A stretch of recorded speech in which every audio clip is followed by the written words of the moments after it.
So Lord gave me a revelation about pruning today.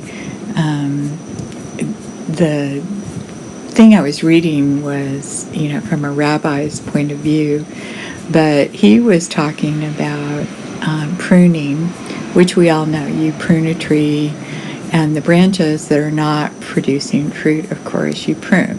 And then the ones that are producing fruit, you prune so they'll produce more fruit.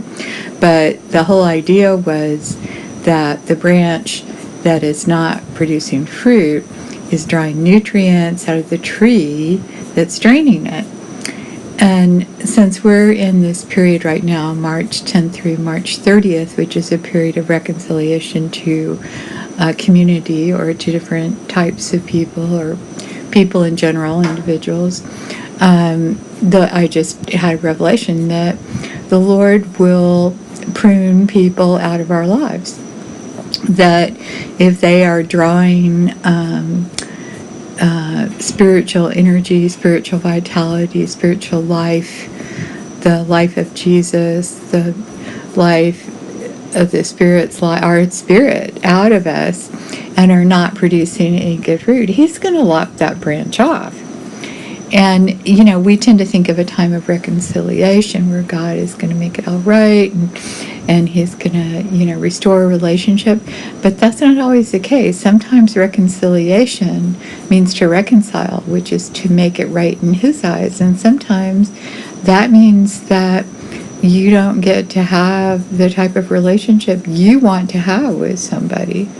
And that means that you have to let Him prune people and other things, it's not just people, out of your life. So I would encourage you that